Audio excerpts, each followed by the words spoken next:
702. Early Breakfast with Africa Melane. Live, streaming countrywide on Prime Media Plus, DSTV channel 856, 92.7 and 106 FM. 10 minutes now, it is to 5 o'clock. The Khulisani Foundation has been working since 2010 to create opportunities for young people through youth leadership, food security, creative industries, and digital skills. We found out what drives the organization, its programs and campaigns that are currently underway. We speak to the director at the Khulisani Foundation, Ramesh Masina. Ramesh, a very good morning and welcome to the show.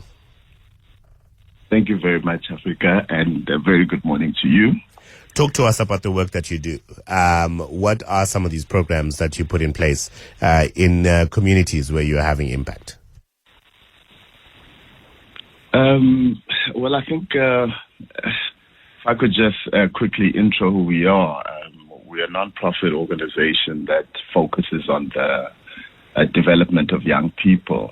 And our particular mission is to just make sure that we restore the dignity of Africa's young people through programs that we have. And that's what you're speaking to now. So that includes training. So we train in agri, we train in leadership, in the creative arts, and everything is centered around technology. So we try and incorporate technology in all we do. That means all of our programs are dispensed in a way that you should be or can be able to participate online if we cannot come face-to-face to you. So I'll start with maybe the agri part of it. Yeah. Very, very exciting aspect of our training that we started. I think about 5 years into our organization, when we realized that dignity can only actually come to the African child once they're able to feed themselves. When you're full, you're able to think of other things except for just getting food. So we started our agri program in Mpumalanga. We got 20 young people that stayed on our farm where we established a school during COVID. And we went from doing small gardens, kiddies gardens, to doing 20 hectares open air farming. And from that point, we came to Joburg to do hydroponics for people that are in the inner city to be able to also grow their own food. And we've done backyard gardens for people that are in places like Alex and the townships around the Joburg area, as well as working with communities in other provinces, Limpopo, etc. So agri, yes, it's not what we initially started doing, but has been one of the most important aspects of what we do. But everything is centered around leadership. So we have an emphasis on leadership, and leadership does not mean leading other people, but it actually speaks to being able to lead yourself so you can become a change agent in your own community. So that's who we are, and in a nutshell, that's what we do. Our background is creative arts because that is my background. I actually started off as an artist, a recording artist. So that's really where the passion to stand in front of people and make a change comes from.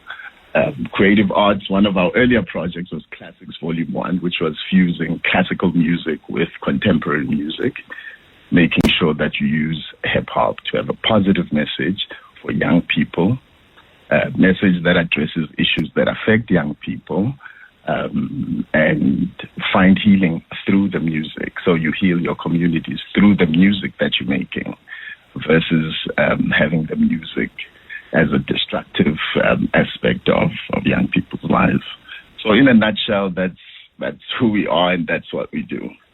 And how many people are you impacting, Ramesh? Because it seems like you are present in a number of provinces in South Africa. I mean, so far we've directly impacted over 100,000 people. We're 16 years old this year, so we registered in 2010. So it's quite a lot of people.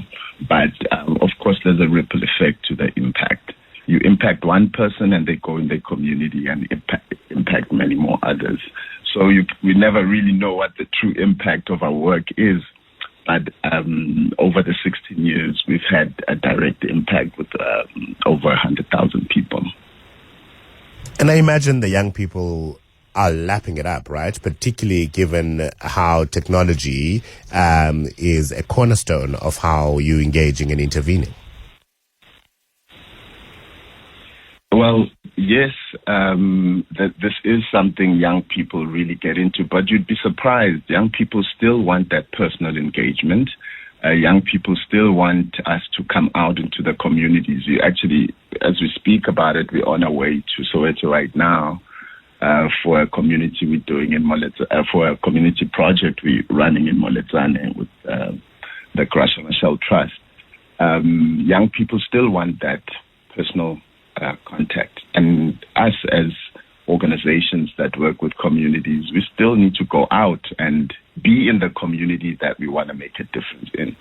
Of course, technology is, it seems like it's exciting, it's fun, but we only use it in cases where we cannot be able to reach people physically.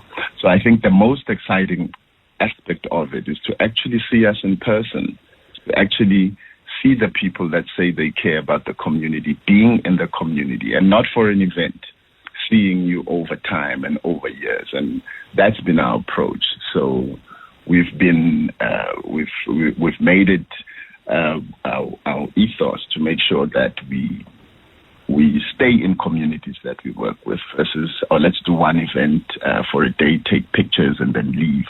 No, our approach is let's stick with the community. Let's stay for as long as we are needed in that community. So to go back to your question, yes, young people like to interact with, technology, but they like seeing that face-to-face interaction a lot more. Yeah. Let's talk about the accredited community development practitioner training project that you are launching with the goal of creating 20,000 change agents by 2030. Oh, yes. So I think I may have touched on how that impact works. So over the next 3 years, we want to train 75 people that then go into their communities and become change agents. We'd like each of the 75 people to actually impact 100 people each. This is what we've seen through our work over the years. Whenever somebody has learned something, they go back into their community, and the ripple effect becomes that, where they take what they've learned and they use it to benefit 100 or so people in their community. And the reason why we're actually using 2030 as our benchmark or our goal is because what the African youth population is going to be looking like by then.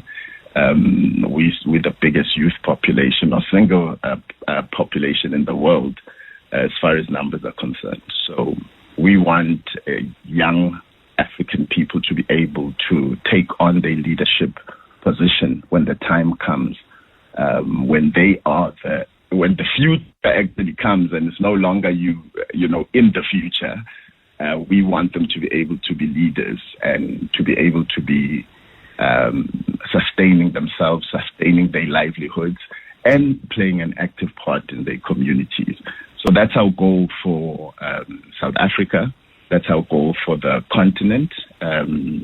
And that's what our wish as we blow the Sweet 16 candle is for the organization. It's an amazing, amazing work that you do, Ramesh. All the best, and thank you very much for spending some time with us. I'm going to direct listeners to their website, khulisani.org.za. Ramesh Masina is the director of Khulisani Foundation. If you go to khulisani.org.za, you'll find out more about the work that they do and how you can support them.